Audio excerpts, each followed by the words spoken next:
রমজান এলেই একটা জিনিস ছাড়া আমরা ইফতার কল্পনাই করতে পারি না, খেজুর। কিন্তু কখনো কি ভেবে দেখেছেন এই খেজুরটা আসে কোথা থেকে? কিভাবে হাজার হাজার কিলোমিটার দূরের মরুভূমির দেশ সৌদি আরব থেকে রমজানের ঠিক সময় পৌঁছে যায় বাংলাদেশে? আজকের এই ভিডিওতে জানব সৌদি আরব থেকে বাংলাদেশে খেজুর আসার পুরো গোপন যাত্রা। কোথায় চাষ হয়, কিভাবে পাঠানো হয়, আর কেন রমজানে দাম বেড়ে যায়। ভিডিওটা শেষ পর্যন্ত দেখুন, কারণ শেষের তথ্যটা আপনাকে অবাক করে দেবে। সৌদি আরব মানেই মরুভূমি, বালি আর প্রচণ্ড গরম। কিন্তু এই মরুভূমিতেই জন্মায় বিশ্বের সেরা খেজুর, বিশেষ করে মদিনা, মক্কা, কাসিম ও আল হাসা অঞ্চল খেজুর উৎপাদনের জন্য বিশ্বজুড়ে বিখ্যাত।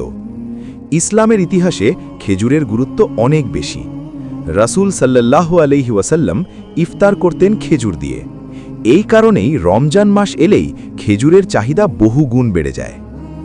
সৌদি আরবে খেজুর চাষ কোনো সাধারণ বিষয় নয়, এটা একটি হাইটেক কৃষি ব্যবস্থা। আধুনিক ড্রিপ ইরিগেশন, উন্নত জাতের খেজুর গাছ, বৈজ্ঞানিক পরিচর্যা। একটা খেজুর গাছ বড় হতে সময় লাগে প্রায় 5 থেকে 7 বছর।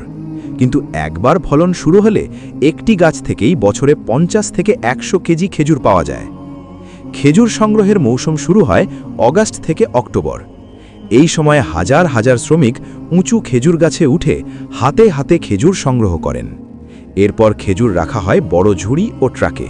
কিন্তু এখানেই শেষ না, এখনও অনেক পথ বাকি। সংগ্রহের পর খেজুর যায় বিশেষ প্রসেসিং ফ্যাক্টরিতে। এখানে যা হয় সর্টিং, ভালো, মাঝারি ও সাধারণ খেজুর আলাদা করা হয়। ক্লিনিং, খেজুর ধুয়ে পরিষ্কার করা হয়। ড্রাইং অ্যান্ড প্রিজার্ভেশন, বিশেষ তাপমাত্রায় রেখে খেজুর দীর্ঘদিন ভালো রাখার ব্যবস্থা করা হয়। Packing, vacuum pack, carton box, export code সহ প্যাকেজিং, সব কিছু আন্তর্জাতিক মান অনুযায়ী।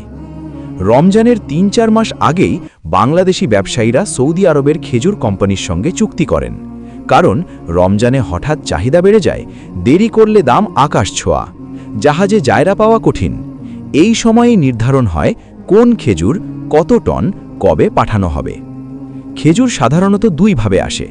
বিমানে, উন্নত মানের খেজুর, কম পরিমাণ, সময় লাগে 2 থেকে 5 দিন, দাম বেশি।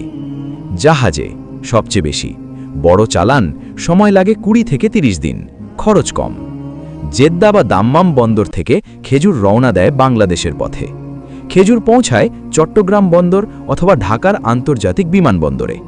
এরপর কাস্টমস ক্লিয়ারেন্স, শুল্ক ও ট্যাক্স, খাদ্য নিরাপত্তা পরীক্ষা সব ঠিক থাকলে খেজুর বাজারে ছাড়ার অনুমতি দেয় সরকার। খেজুর যায় চট্টগ্রাম থেকে ঢাকা, থেকে আড়ত, থেকে পাইকার, থেকে খুচরো দোকান। বিশেষ করে চকবাজার ও বাদামতলী রমজানে খেজুরের সবচেয়ে বড় কেন্দ্র। রমজানে দাম কেন বাড়ে? দাম বাড়ার কারণ: 1. চাহিদা হঠাৎ বেড়ে যায়, 2. ডলার ও পরিবহন খরচ, 3. সংরক্ষণ ব্যয়, 4. কিছু অসাধু ব্যবসায়ীর মজুতদারি।